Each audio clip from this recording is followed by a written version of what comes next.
안녕하세요. 나타샤의 책 여행입니다. 책 읽기 편안한 시간 보내고 계시죠? 지난 시간에 토니 모리슨의 재즈에 이어 이번에는 빌러비드를 소개해 드리겠습니다. 이 책의 옴기니는 이 작품을 딱 4마디로 표현한다면 머리카락이 쭉 펴서는 걸작이라고 말합니다. 처음부터 끝까지 문학적이고 시적인 문장들로 짜여져 있는데요. 번역이 너무나 잘 되어 있어서 정말 숨가쁘게 읽었습니다. 읽는 내내 가슴이 얼마나 마구 뛰던지요. 어떻게 모리슨은 이러한 역사 속에 산 개인들의 삶을 긴밀히 들여다보는 안목이 있었을까? 그러한 안목은 어떻게 만들어지는 것일까? 어떻게 어떤 사건이나 개인의 심리를 에둘러 문학적인 문장으로 써낼 수 있을까? 모리슨 책이 다 그렇듯 빌러비드도 감동 그 자체였습니다. 마치 탄탄한 거물망처럼 어느 한 곳 허술한 곳이 없는 문장들로 짜여져 저의 심장을 압도하고 뜨겁게 했습니다. 이 책은 김선영 선생님이 옮기셨고 들녘에서 출판했습니다. 원서로 읽었을 때 잘 이해가 가지 않았던 부분들도 번역책을 읽으면서 말끔히 해소가 되었습니다. 토니 모리슨은 1993년에 재즈로 노벨 문학상을 받았고요. 그 이전 1988년에 빌러비드로 퓰리처상을 받았습니다. 빌러비드는 모리슨의 5번째 작품으로 모리슨이 이 소설을 쓰게 된 배경은 이렇습니다. 모리슨은 1970년대 흑인의 책 The Black Book의 편집자로 일하면서 흑인 역사에 대한 많은 사건들을 발견하게 됩니다. 흑인들의 삶의 진정하고 생생한 자료들 속에 포함된 마가렛 가너라는 악명 높은 이야기를 접하게 되는데요. 그것이 빌러비드의 소설 재료가 됩니다. 마가렛 가너는 아이들을 다시 노예 상태로 되돌리지 않으려고 셋째 아이를 살해합니다. 모리슨은 가너의 끔찍한 사건 뒤에 감춰진 이야기의 진실을 조명해보고 싶은 마음으로 사건 이후의 가너의 삶을 배제한 채 사건 아래 숨어있는 인물을 창조해냅니다. 이러한 모리슨의 시도는 역사를 지배하고 있는 주류 계층인 백인 남성들의 정전을 해체하는 것이며 팩트로 쓰여진 신문 기사 뒤의 숨은 이야기를 상상하고 가공하여 노예 서사를 새로 쓰는 작업을 한 것입니다. 빌러비드는 흑인의 역사 소설, 유령 이야기, 사랑 이야기, 노예 서사 등 다양한 장르로 읽을 수 있습니다. 이 소설의 시간적 배경은 남북 전쟁이 끝난 직후인 1873년의 이야기가 시작되어 과거 1850년부터 1855년 사이와 다시 1873년부터 1874년 사이입니다. 그리고 공간적 배경으로는 켄터키주의 스위트홈 농장과 현재 오하이오주 신시내티 블루스톤 124번지입니다. 이 소설의 주요 캐릭터는 주인공 빌러비드, 빌러비드의 엄마 시드, 시더의 딸 덴버, 시더의 시어머니 베이비 석스, 시더의 남편 헐리 석스, 시드와 스위트홈에서 함께 노예 생활을 했던 폴디를 포함한 남자 노예들, 이외에도 백인 소녀 에이미 덴버, 노예 탈출을 돕는 스탬프 페이도와 엘라, 백인 학교 선생과 그 조카들 등 그 외 많은 등장인물들이 있습니다. 소설의 첫 장엔 유령 이야기로 이렇게 시작합니다. 124번지는 원한이 서려 있었다. 아기가 품어내는 도끼가 충천했다. 몇 년 동안 식구들은 각자 나름대로 그 도끼를 참고 지냈지만 1873년쯤이 되자 희생자는 시드와 딸 덴버밖에 남아있지 않았다. 할머니 베이비 석스는 세상을 떠나고 아들 하워드와 뷰걸리는 13살이 되자 다 달아나 버렸다. 쳐다보기만 했는데도 거울이 산산조각이 나고 케이크에 조망만한 손자국이 나타나자마자 소년들은 뒤도 돌아보지 않고 달아나 버렸다. 이렇게 124번지에 나타난 유령은 시드가 죽인 딸 빌러비드입니다. 시드는 124번지에 살기 전에 스위트홈이라는 농장의 노예였습니다. 스위트홈 농장에는 5명의 남자와 유일하게 여자 1명이 있었는데 그 여자 노예가 바로 시드였습니다. 폴 D 가느, 폴 F 가느, 폴 A 가느, 할리 석스, 그리고 야생인 식소, 그리고 베이비 석스 대신에 온 시더였습니다. 원래 주인 가너 씨가 운영할 때는 그나마 견딜만 했습니다. 가너 부부는 특별한 노예제를 행사했습니다. 노예들을 고용 일꾼들처럼 대접해주고 그들의 말을 경청해주고 알고 싶은 것이 있으면 가르쳐주면서 그리고 남자 노예들을 번식을 위한 종마 취급하지도 않았습니다. 그런데 가너 씨가 죽고 가너 아내도 늙어서 농장을 운영할 수 없게 되자 농장을 맡아서 할 사람으로 가너 씨의 시누이 남편인 학교 선생과 그의 아들인지 조카인지 2명의 남자 아이들이 옵니다. 학교 선생은 흑인 노예들을 짐승처럼 치수를 재고 행동과 말을 일일이 관찰하듯 흑인들의 인간적 특성이니 동물적 특성이니 하면서 공책에 적습니다. 어느 날 시드와 남편 할리 석스는 탈출을 감행합니다. 그 전에 아들 둘과 미처 젖도 떼지 않은 딸아이를 먼저 124번지로 피신시키려 배에 숨겨놓은 상태였습니다. 또 한 아이를 임신한 상태에서 스위트홈을 탈출합니다. 그런데 함께 탈출 계획을 모의했던 남편 할리는 끝내 약속 장소에 나타나지 않았습니다. 그렇게 죽을 고비를 넘기면서 탈출 도중에 백인 소녀 에이미 덴버의 도움으로 출산을 하고 아기 이름을 그 백인 소녀 이름을 따서 덴버라고 짓습니다. 무사히 시어머니 집으로 탈출해 사랑스러운 자식 셋과 상봉합니다. 그런데 어느 날 학교 선생과 조카 하나, 노예 사냥꾼과 보안관 이렇게 4사내가 말을 타고 124번지에 시드와 그녀의 자식들을 잡으러 옵니다. 그들이 오고 있는 광경을 본 시드는 모든 자식들을 재빠르게 낚아채어 헛간으로 데려갑니다. 그리고 아직 이름도 짓지 않은 큰딸의 목을 뱁니다. 이 부분에서 독자들의 비판 여론이 있습니다. 아무리 그렇다고 하더라도 제 자식을 죽인 것은 살인행위다라는 것과 아니다, 이해할 수 있다. 흑인 여자 노예로서의 삶이 얼마나 비참했으면 제 자식에게는 물려주게 하고 싶지 않다는 심정을 충분히 이해한다와 같은 여론에 여러분들은 어떻게 생각하시나요? 나는 시드의 이 즉발적인 행동이 충분히 이해가 가고도 남습니다. 시드는 스위트홈에서 겪은 기억이 시간이 지나도 사라지지 않습니다. 어느 날 덴버에게 이렇게 신신당부를 합니다. 얘야, 여기 오기 전에 내가 있던 곳 말이야. 그 장소는 실제로 존재한단다. 절대로 사라지지 않아. 농장 전체가 나무 하나, 풀잎 하나 남기지 않고 다 죽어버린다 해도 그 잔상은 여전히 그 자리에 있고 더더구나 무서운 건 네가 그곳에 가면 한 번도 가본 적이 없었던 네가 말이야. 네가 거기 가서 그 자리에 서면 똑같은 일이 일어날 거라는 사실이야. 그 자리에 있다가 너를 덮칠 거야. 너를 기다리고 있을 거야. 그러니까 덴버, 절대로 무슨 일이 있어도 거기 가면 안 된다. 절대로 이제 전부 과거지사가 되었어도 다 끝난 일이라도 항상 그 자리에서 너를 기다리고 있을 테니까. 그래서 내가 자식들을 다 빼냈던 거야. 어떤 대가를 치르더라도.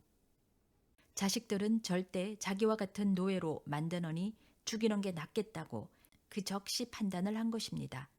큰딸을 죽이고 또 다른 아이를 죽이려 할 때 학교 선생 일당이 들이닥칩니다. 그 꼴을 보고 학교 선생은 눈살을 찌푸리며 우리나라 말로 학을 띠고 돌아갑니다. 학교 선생은 스위트홈에 절실하게 필요한 일을 시킬 수 있는 애새끼 넷과 그 애미는 번식기도 10년은 더 남았는데 아쉽게 되었다고 말합니다. 시드는 자신이 죽인 2살도 채 안 된 딸을 묻고 비문에 빌러비드라고 적어달라고 합니다. 그 아기가 영어로 B-E-L-O-V-E-D 빌러비드 7글자를 새기게 된 경위를 읽어보겠습니다. 아직 끌로 다듬지 않은 묘석의 정겨운 서늘함. 시커먼 가랑이를 그 어떤 무덤 아가리보다 활짝 벌린 채로 발끝으로 서서 기대었던 그 묘석의 느낌. 손톱처럼 분홍빛에 빛나는 돌가루가 뿌려져 있었다. 10분이요. 그는 말했다. 10분을 내주면 공짜로 해주겠소. 7글자 빌러비드를 새기는데 10분.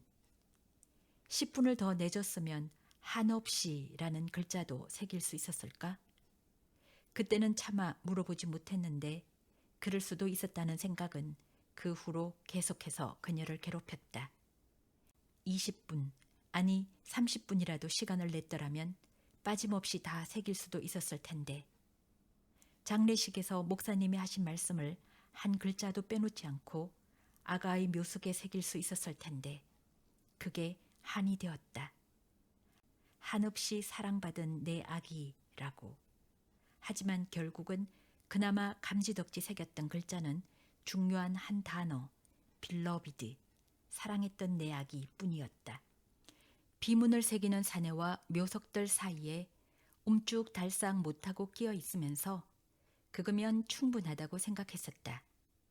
사내의 아들은 그 광경을 처음부터 끝까지 지켜보고 있었고 아이의 얼굴에 떠오른 분노는 맑고 낡은 것이었지만 그 속에 비치는 욕망은 퍽이나 새로웠다. 그거면 충분히 됐다. 이 정도면 어떤 목사가 추궁해도 어떤 노예 폐지론자가 도와주더라도 그리고 혐오로 충천한 마을 전체가 어떻게 나오든 충분히 대꾸가 된다고 생각했다. 제 영혼이 동요하지 않도록 안간힘을 쓰느라 시드는 또 다른 영혼을 까맣게 잊고 있었다.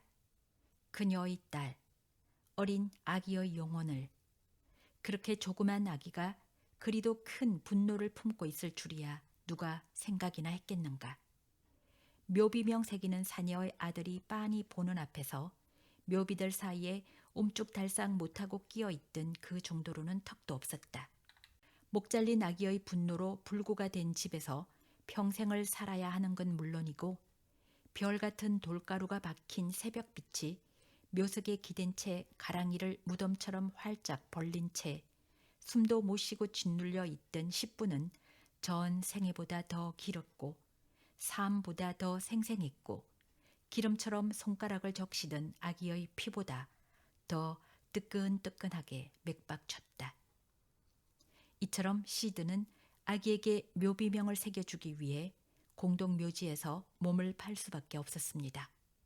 그렇게 해서 이름도 없이 죽어간 아이는 빌러비드가 되었습니다. 시드가 스위트홈에서 도망치고 18년이 흘렀습니다.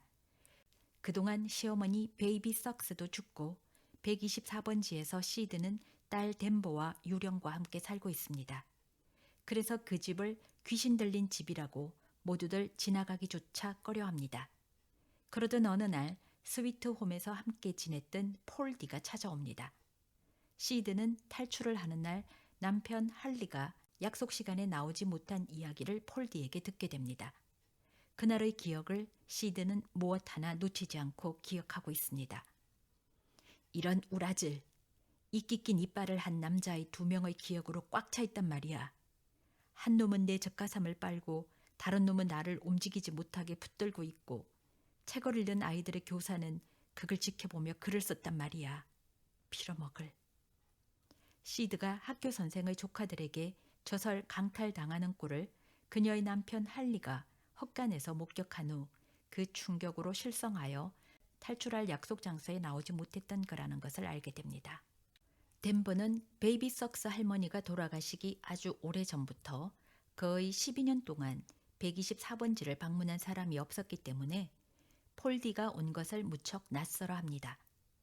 온갖 모진 일에도 눈도 꿈쩍하지 않던 엄마가 폴디라는 낯선 남자 앞에서 소녀처럼 구는 걸 보게 되면서 덴버는 외로움을 느낍니다. 폴디는 여자들의 마음을 잘 읽을 줄 아는 남자인데요. 폴디가 시드의 새가죽으로 맞은 등판이 벚나무에 벗지가 달린 것처럼 까맣게 죽은 등판에 키스를 하자 유령이 나타나 온 집안을 흔들어댑니다. 폴디가 귀신을 산산조각이 나도록 후렵해주자 귀신이 사라집니다. 폴디는 긴 방랑의 시간을 보내고 도착한 124번지에 오랫동안 짝사랑해왔던 시드와 함께 새로운 미래를 꿈꿉니다. 어느 날 시드와 폴디, 덴버 세 사람은 손을 꼭 잡고 카니발 축제에 가게 됩니다. 카니발에서 세 사람은 모두 행복해합니다. 폴디는 몇 사람과 안면을 듣고 어떤 일자리를 찾을 수 있는지 의논도 했고, 시드는 미소 지어주는 사람들에게 웃음으로 답했습니다. 덴브는 기쁨으로 몸을 가누지 못할 정도였습니다. 겉으로 보면 새로운 가족의 형태를 이룬 것 같아 보입니다. 하지만 폴디는 자신이 겪은 내면의 고통이 너무 커 과거 알프레드 수용소에서 일을 생각만 하면 온몸이 떨리는 정세가 시작되어 스스로 제어할 수 없게 됩니다. 폴디는 시드와 함께 있지만 과거의 기억을 터놓고 이야기하지는 못합니다. 알프레드 수용소는 사람이 살 수 있는 곳이라고는 생각하기도 힘든 너무나 좁고 열악한 곳입니다. 1000피트의 땅덩어리에 5피트의 깊이의 5피트의 너비, 그 속에 꼭 맞추어 나무 상자들이 들어갈 만한 구덩이가 줄줄이 파여져 있고 3면이 트인 새장처럼 경첩으로 들어올 수 있는 문, 그리고 지붕은 짜투리 나무들과 붉은 진흙으로 만들어져 있는 곳입니다. 지붕 위의 들보를 가로질러 몇 개의 판자가 있었고 이 판자들과 지붕 사이로 널판지만 덮여 있는 나무 양식에 의해 지어진 건물입니다. 그 다락의 면적은 고작 세로 9피트, 가로 7피트, 가장 높은 부분이 3피트 정도였는데 느슨한 판자로 된 바닥면을 따라 비스듬히 경사가 있었고 빛과 공기가 전혀 들어오지 않는 곳이었다고 합니다. 그 안의 공기는 숨이 막힐 듯했고 사방이 컴컴합니다. 침대에서 뒤척일 때면 지붕에 닿을 정도였다고 합니다. 그리고 쥐들이 침대로 뛰어들곤 하는 곳입니다. 이곳은 46명의 제수의 수만큼 제작된 감옥이 아니라 상자로 불리는데 고개를 숙이고 드나들어야 하고 온갖 벌레들이 들끓는 공간에서 흑인 노예들은 생리적인 욕구마저 제한당하는 속박의 날들을 보내왔습니다. 카니발을 마치고 집으로 돌아오는 길에 이제 그들 앞에서 길을 안내하게 된 세 사람의 그림자는 아직도 서로의 손을 꼭 붙들고 있습니다. 그런데 집 가까이 왔을 즈음에 까만 드레스를 입은 한 여자가 물에서 방금 나온 것처럼 젖은 채 졸고 있는 것을 목격하게 됩니다. 그것을 보자 시드는 참기 힘든 요의를 느끼고 바깥 화장실까지 가지도 못하고 변소 문 앞에서 오줌을 한도 끝도 없이 눕니다. 터져버린 자궁에서 쏟아져 나오는 양수를 막을 길이 없듯이. 그 여자가 빌러비드의 육화된 유령으로 124번지에 들어오게 된 것입니다. 그 여자에게 폴디가 이름을 물으니 빌러비드라고 말합니다. 시드는 그 여자가 자신이 죽인 딸이라는 것을 알고 정성껏 돌보게 됩니다. 빌러비드가 원하는 모든 것을 해줍니다. 빌러비드는 시드에게서 떨어질 줄을 모릅니다. 그리고 엄청 먹어댑니다. 시드는 빌러비드를 위해서는 무슨 일이든 합니다. 게다가 빌러비드는 시드에게 괴상한 질문을 던져 시드의 이야기 보따리를 풀어놓기도 합니다. 덴버 역시도 언니가 돌아왔다는 기쁨에 빌러비드의 비위를 끝없이 맞추어 줍니다. 유령으로만 존재했던 것이 폴디가 집에서 살게 되자 육화된 형태로 다시 나타난 겁니다. 모리슨은 빌러비드를 단지 시드의 죽은 딸만을 나타내는 인물로 설정하지 않았습니다. 빌러비드는 전통적인 아프리카 민담에 출연하는 악마 아기 유령의 모습인 동시에 시드 자신이며 시드의 어머니이기도 하고 할머니이기도 한 다원성을 가진 집합체라고 주장하는 이들도 있으며 또 어떤 이들은 빌러비드는 초자연적인 존재가 아닌 불행한 한 젊은이라고 주장하기도 하며 또 어떤 이는 빌러비드를 과거를 상징하는 인물로 보기도 합니다. 이렇듯 빌러비드는 아프리카에서 강제로 끌려와 낯선 땅에서 비참하게 살아간 소녀, 개인인 동시에 모리선이 애도하고자 하는 흑인들의 아픈 역사를 동시에 나타내는 인물입니다. 빌러비드는 엄마 시드를 어느 누구에게도 뺏기지 않으려는 듯 집착하고 시드도 돌아온 딸의 괴롭힘을 당연한 듯 받아들입니다. 빌러비드는 엄마의 남자인 폴디를 유혹해 성관계까지 가집니다. 결국 폴디는 빌러비드의 유혹에 넘어가게 됩니다. 그의 손길이 그 속에 닿았을 때 자기 입에서 It's hot, it's hot 이라는 말이 계속 끊임없이 반복되어 나왔다는 사실만을 기억합니다. 나직하게 시작한 중얼거림은 점점 더 커져서 어찌나 시끄러웠는지 덴버의 잠을 깨우고 마침내 폴디마저도 잠에서 깨어났다고 합니다. It's hot을 빨간 심장이라고 번역을 했는데요. 섹스를 하면서 내뱉은 말인데 무엇을 뜻하는지 여러분들도 한번 생각해 보세요. 빌러비드 유령과 나눈 섹스. 너무나 황홀해서 한 말일까요? 아니면 새로운 삶을 일깨운 것일까요?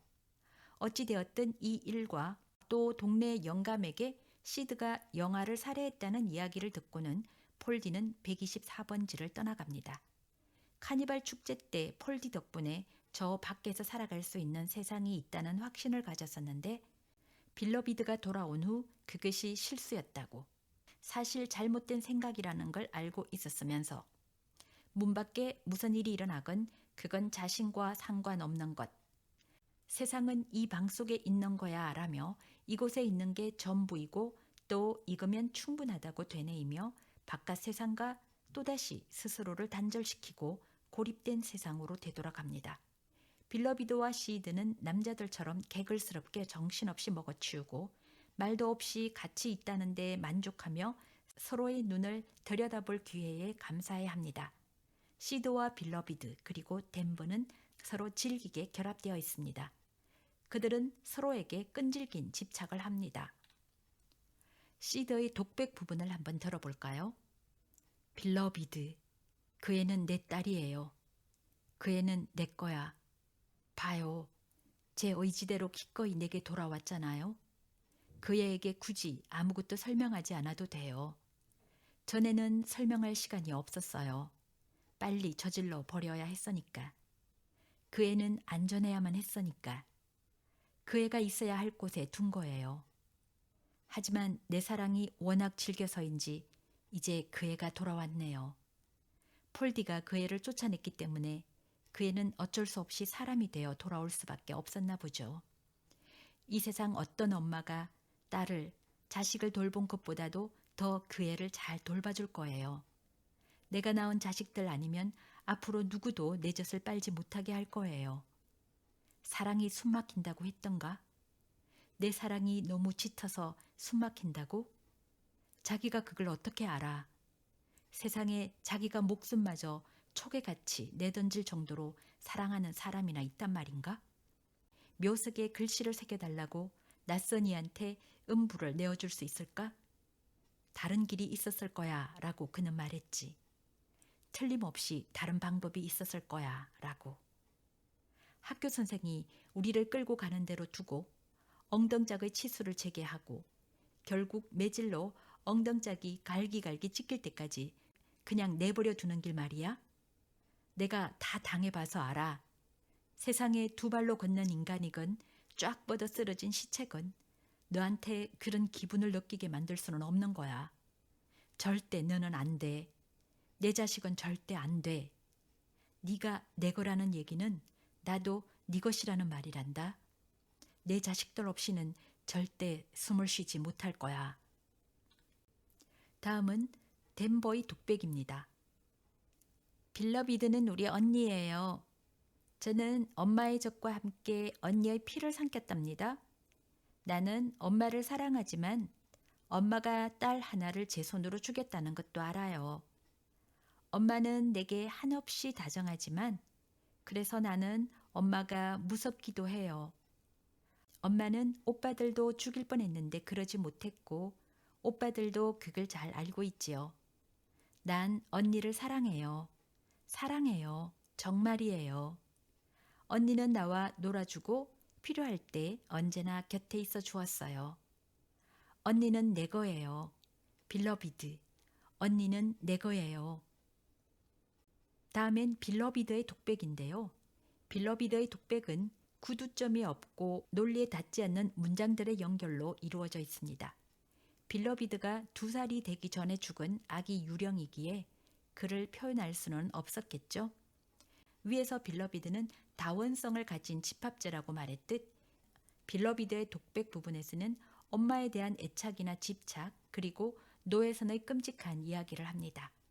나는 빌러비드. 엄마는 내 거야. 나와 엄마는 따로 떨어져 있지 않은걸? 내가 어디서 끝나는 건지 알 수가 없어. 엄마의 얼굴은 내 얼굴.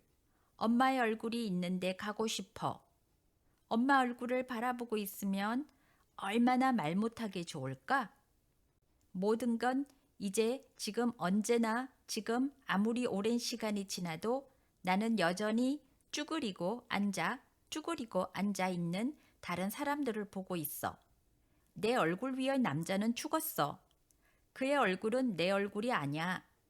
입에서는 단내가 나지만 두 눈은 단단히 잠겨 있어. 먹는 이도 있지만 그러면 더러워져. 나는 먹지 않아. 피부가 없는 인간들이 우리한테 오줌을 마시라고 갖다 줘. 밤이면 아무것도 없거든. 내 얼굴 위에 죽은 사람이 보이지 않아. 틈새로 햇살이 비쳐 들어오면 단단히 잠긴 그 눈이 보여. 난 크지 않아. 작은 쥐들은 우리가 잠들 때까지 기다리지 않아. 마구 때리며 쫓으려 하는 이도 있지만 그럴 만한 자리가 없어. 마실 게 좀 더 있으면 눈물이라도 만들어낼 수 있을 텐데 땀이나 오줌 같은 걸 만들 수가 없어서 피부가 없는 사람들이 우리한테 자기네 오줌을 가져다 줘. 언젠가는 달콤한 돌멩이를 빨라고 가져다 줬어.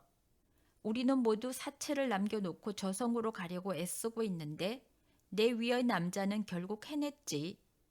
영원히 죽어버리는 건 힘들어. 잠깐 선잠이 들었다가 깨버리곤 하는데 그러면 다시 처음으로 되돌아와 있거든. 토할 것 같지만 그럴 수도 없어. 이제는 그럴 수가 없어. 남자의 이는 어여쁜 하얀 점들. 누군가 떨고 있어. 여기서도 느껴져. 사체를 남겨놓고 떠나려고 사력을 다하고 있는데 작은 새가 발으로 떠난 것 같은데 뜰 만한 공간도 없으니 그래서 그는 죽을 수가 없는걸? 내 위의 죽은 남자는 치워지고 나는 그의 어여쁜 하얀 점들이 그리워. 우리는 이제 쭈그리고 있지 않아. 일어서 있지만 내 다리는 마치 내 죽은 남자의 눈 같아 쓰러질 수가 없어. 그럴 자리가 없거든. 피부가 없는 사람들이 귀가 빨개질 정도로 시끄러운 소리를 내는데 나는 죽지 않았어. 빵은 바다 빛깔. 나는 너무 배가 고파서 그걸 먹을 수도 없어. 태양이 내 눈을 감기는데 죽을 수 있었던 사람들은 한 무더기로 쌓여 있고 나는 내 남자를 찾을 수가 없어. 그 이를 내가 끔찍하게 사랑했던 그 남자, 죽은 이들이 쌓여져 만들어진 작은 시체의 언덕, 근사해. 피부가 없는 사람들이 막대기로 밀어 구멍 밖으로 밀어내. 내가 원하는 얼굴을 가진 여자가 저기 있네. 내 얼굴인 얼굴. 그들은 빵 빛깔의 바다로 떨어지고 그 여자는 귀에 아무것도 달고 있지 않아. 내 얼굴 위에서 죽은 그 남자의 이가 있다면 저 목의 쇠거리를 물어뜯어 풀어줄 텐데 이젠 그런 거 싫어한다는 걸 알아. 쭈그릴 만한 자리가 있네. 쭈그리고 있는 다른 사람들도 볼 수 있고 쭈그리고 있는 게 현재야. 언제나 현재야. 내 얼굴을 한 여자 속에 있는 건 바닷속, 근사해. 나는 그녀가 말해준 곳에 온 거야. 죽지 않았어. 주저앉아 태양에 눈이 감겨 눈을 떴을 때 나는 잃어버린 얼굴을 보아. 시드의 얼굴이 나를 떠났던 바로 그 얼굴. 시드가 그녀를 바라보는 나를 봐. 그리고 나는 미소를 봐. 그녀의 웃음 띤 얼굴이 내가 있을 곳이야. 내가 잃어버렸던 얼굴이야. 그녀는 나를 보고 미소 짓는 내 얼굴. 마침내 웃어주는 근사해. 이제 우리는 하나가 될 수 있어. 정말 근사해.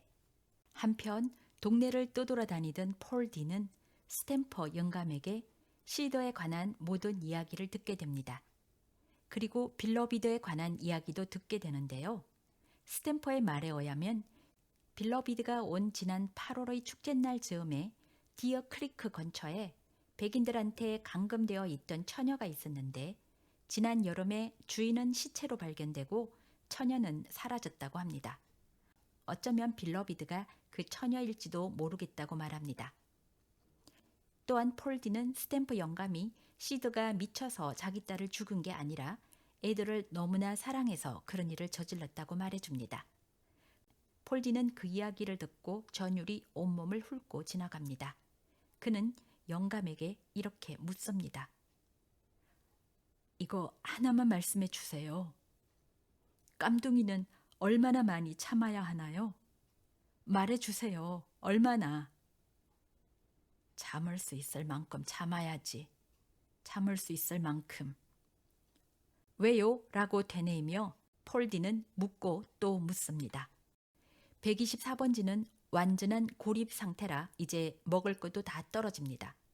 굶주리다 보니 시드도 빌러비드도 이렇던 저렇던 전혀 신경을 쓰지 않습니다. 서로 싸우는데 쓸 기력을 비축하느라 너무 바빴던 것입니다. 엄마는 삐쩍 말라갔고 언니는 날마다 뚱뚱해져 갑니다. 덴버는 이제 빌러비드로부터 엄마를 보호해야겠다고 생각합니다.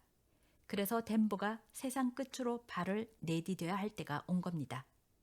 엄마를 보호해야 하는 게 전부 자기 책임이라는 걸 깨달은 덴버는 다른 사람들에게 도움을 요청해야만 합니다.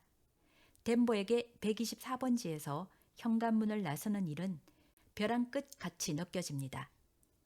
교회의 상임위가 발족되고 124번지에 음식 바구니가 놓여지기 시작합니다. 덴버는 음식을 받았고 고맙다는 인사를 하러 현관문을 넘어서 바깥 세상으로 다시 여행을 하게 됩니다. 음식을 먹고 기력을 좀 차린 빌러비드는 계속 더욱 커져갔고 시드는 여전히 아기처럼 점점 더 작아집니다. 덴버는 엄마와 빌러비드의 관계를 이해할 수 있다고 생각합니다. 시드는 톱질을 했던 걸 보상하려고 했고 빌러비드는 그 대가를 받고 있었던 겁니다. 하지만 해도 그 끝은 보이지 않았고 초라하게 굴욕을 당하는 엄마의 모습을 보면 화가 나서 죽을 것만 같습니다. 하지만 덴버는 엄마가 가장 두려워하는 건 빌러비드가 떠나버릴까봐, 자기 마음을 이해시키기도 전에 빌러비드가 떠나버릴까봐 두려워하고 있다는 것도 압니다. 엄마는 온갖 끔찍한 일을 다 견디고 살아왔지만 그녀는 자식들만큼은 절대 그런 짓을 당하게 하고 싶어 하지 않는다는 것도 압니다. 그녀에게 최고로 좋은 건 바로 아이들입니다. 백인들은 그녀 자신을 더럽힐 수는 있었지만 하지만 최고의 것, 아름답고 마술 같은 최고의 존재, 그녀가 지닌 깨끗한 한 조각의 자아를 더럽힐 수는 없습니다. 머리도 발도 없이 딱지를 달고 나무에 매달려 있는 몸뿐인 시체들이 남편인가 폴 A인가, 애국자들이 불을 지른 학교에서 파삭파삭 타들어가고 있는 여자 아이들 중에 내 딸이 있나 없나, 한 무리의 백인들이 딸의 음부를 침입해 허벅지를 더럽힌 후 수레밖으로 내던졌는지 아닌지 고민하다 깨어나는 꿈을 꿀 수 없는 꿈들은 이제 그만. 그녀 자신이 도살장 마당에서 몸을 파는 한이 있더라도 딸만은 절대 그렇게 할 수 없습니다. 어쨌든 아버지의 딸이었던 덴버는 도와주는 사람들의 말에 마음을 활짝 엽니다. 동네 사람들은 귀신 들린 124번지에서 시드를 구출하는 게 옳은 일이라는 엘라의 설득에 모두 동의를 합니다. 노예의 삶, 자유인의 삶, 양자를 막론하고 매일매일은 시험이고 시련입니다. 하루의 괴로움은 하루로 족합니다. 아무도 더 오래 시달려서는 안 됩니다. 아무도 다 자라난 악마가 한을 품고 식탁에 앉아있는 걸 견딜 필요는 없습니다. 동네 사람들 30명의 여자들이 일행이 되어 124번지에 사는 귀신을 쫓아내고 시드를 구하기 위해 실제 행동에 착수합니다. 그리고 결국 빌러비드 홀령을 쫓아냅니다. 그리고 그 후 폴디가 돌아옵니다. 덴버는 남자친구도 생깁니다. 폴디는 흔들 의자에 앉아있는 시드에게 말합니다.